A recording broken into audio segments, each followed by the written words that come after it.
Momento es la hora 8:27 aquí en el territorio nacional de la República Argentina. Jaime Santirso es colega, periodista. Él cubre para el diario El País las cuestiones que tienen que ver con lo que alguna vez se conoció como Extremo Oriente, ¿no? Jaime, buen día, ¿cómo te va? Hola José Luis, ¿qué tal? Bien, Encantado bien. de saludarte. Igualmente, desde ya muchísimas gracias por el tiempo que nos concedes. Contanos un poco, No, es un nosotros placer. venimos siguiendo para nuestra audiencia lo que está ocurriendo allí en Hong Kong, que bueno, comenzó Ujú. como una situación de expresión de sectores universitarios contra una ley de extradiciones, parece ser que se ha convertido en algo más y me da la impresión a la distancia de que es un conflicto cultural de la formación de los hongkoneses tantos años bajo mandato británico con los chinos continentales, ¿no? Sí, está claro, hay un elemento cultural, aunque yo creo que en esencia es un movimiento de contestación política. Mm. Como tú bien decías, José Luis, las protestas empiezan en junio de este año, a raíz de la protesta no solo de los colectivos estudiantiles, sino de la sociedad en general a la propuesta de una ley de extradición que vincularía de manera efectiva al régimen jurídico hongkonés con el continental chino. Como sabes, Hong Kong, a pesar de no ser una sociedad plenamente democrática porque no tiene sufragio universal, sí que es un lugar en el que los derechos y las libertades de la población son equiparables al de cualquier otra democracia occidental. Eso incluye a su sistema jurídico, lo cual tampoco no es el caso de la China continental. Entonces, para grandes sectores de la población, esta medida del Ejecutivo local se interpretó como una dentellada a ese sistema de derechos y libertades que garantiza la transferencia de soberanía, el principio de un país o sistemas. Y la inacción del gobierno lo que ha hecho ha sido resultar en un auge en el calado de las demandas.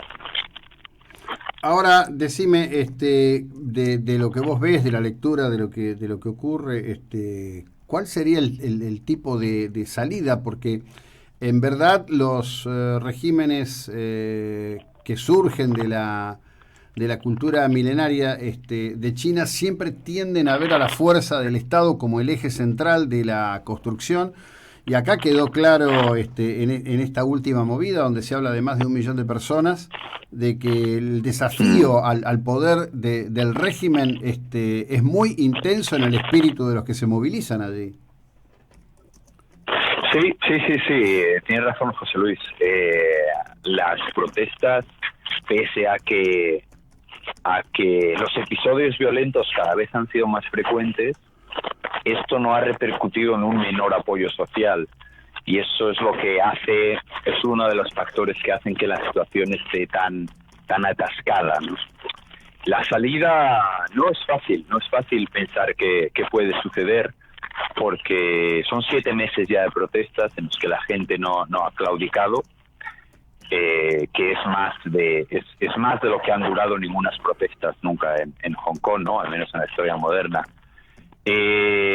Pero hasta la fecha el gobierno local ha demostrado que no tiene ningún interés en gestionar ese conflicto social, ni de dar ningún paso atrás, de manera que eso pudiera representarle como una fuerza política débil, ¿no? Ujú.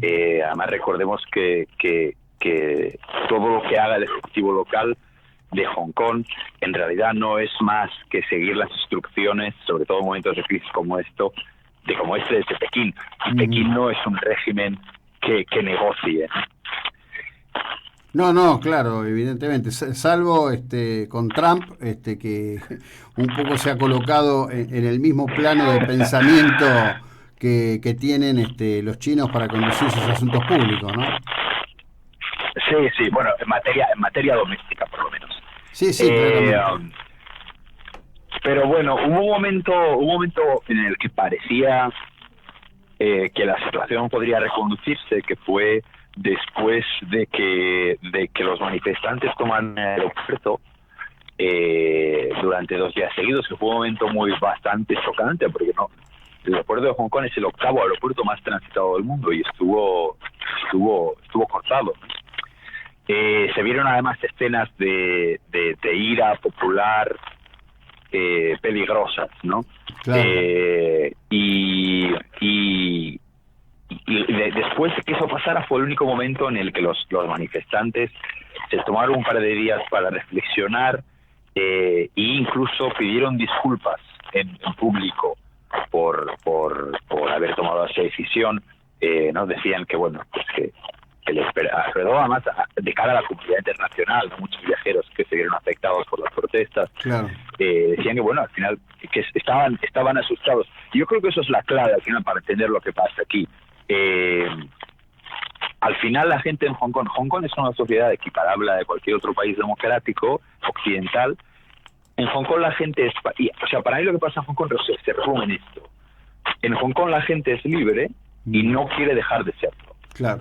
Porque sabe que el régimen de derechos y libertades del que disfrutan tiene una fecha de caducidad, que eso es 2047. Son los 50 años que hay de margen desde la transferencia de soberanía en el 97. Entonces, la perspectiva a largo plazo de China es que para entonces Hong Kong se convierta en una ciudad más de su territorio, que haya una integración plena, pero eso implica erosionar estas libertades de las que la población goza en la actualidad, ¿no? En ese sentido, la ley de extradición es un paso más en esa dirección. Claro. Y entonces la gente joven ve que realmente se juega su futuro, se juega la configuración de su sociedad, ¿no? ¿Y cómo juega en esto la Universidad de Hong Kong allí? Que creo que hay un tema central que inclusive desde Beijing se discutió o se pretendió discutir fuertemente el programa de estudios de esta universidad. Sí. Una de las maneras en las que el gobierno de Pekín ha intentado inmiscuirse, ¿no? o ir suavizando esa transición ha sido por la introducción de contenidos, lo que llaman contenidos patrióticos en el currículo no solo universitario, sino también de los distintos niveles de educación, tal y como sucede en el continente. Y esa fue una de las campañas, incluso antes de la Revolución de los Paraguas, que sacaron a la gente a la calle. De hecho, una de las figuras más conocidas de la disidencia, ¿no? Por decirlo de alguna manera actual, que es Joshua Wong, si vamos entonces, era un estudiante universitario, un estudiante de instituto, aún menos, y que organizó las protestas y se convirtió en una figura, ¿no? Esa campaña no salió adelante. De hecho, el jefe del ejecutivo de aquella, C.K. Leung, acabó dimitiendo. Y bueno, pues las universidades siguen siendo un frente de batalla. También porque la juventud de Hong Kong, y mira, pues podemos tomar a Joshua Wong como ejemplo, al final un estudiante de instituto que a sus 14 años, en vez de estar preocupado de salir con chicas, le preocupa la democracia de la región en la que vive, ¿no? Y yo creo que eso es muy representativo de una generación de hongkoneses que ahora tienen 20 y pocos años, que se han visto muy movilizados, ¿no? Desde una perspectiva política. Claro. Y lógicamente las universidades son un núcleo de acción en ese sentido, ¿no? Sí, evidentemente, y digo, da la impresión de que un régimen que ha traído la prosperidad inédita que tiene China, ¿no? Me parece que hay que recordar que tienen 88 millones de millonarios, una clase media de más de 400 millones de personas, está empezando a encontrar sus límites, ¿no? Porque por un lado está el tema de Hong Kong, por otro lado está la etnia uigur, por la cual se ha pedido también en las en las manifestaciones, y que aparece también como una piedra de toque al respecto de aquello que es lo criticable del régimen dictatorial de Beijing, ¿no? Sí, sí, sí. Digamos que el contrato social que ofrece la China contemporánea a sus ciudadanos es muy claro, que es libertad individual a cambio de prosperidad económica. Y esa es la fundación legitimadora del gobierno del partido, que tiene un gran apoyo popular a día de hoy. Sí, sí, claro. Ahora estamos hablando de más del 80%. ¿Qué pasa? Que esto no deja de ser un proyecto autoritario. Y una de las líneas de acción del gobierno, en el caso esto es aplicable al caso de Xinjiang en particular, es eliminar cualquier entidad que proporcione una identidad colectiva distinta a la nacional. Eso se aplica, por ejemplo, al Islam, ¿no? Que es lo que está pasando en Xinjiang, claro, donde hay más de 1 millón de personas en campos de concentración. También es verdad que hay una dimensión de control antiterrorista, ¿no? Y en el caso de Hong Kong, hay una diferencia. Al principio de la conversación hablamos de que había una diferencia cultural, ¿no? Y yo te decía que era una dimensión más política. Con eso me refería a que los derechos y libertades que en Hong Kong están garantizados desde la transferencia de soberanía en el 97 por la ley básica que rige el territorio, han pasado a convertirse. Antes la identidad de Hong Kong se construía alrededor del hecho de ser una sociedad muy avanzada, muy abierta, ¿no? Pero eso se ha disminuido en paralelo al crecimiento de China.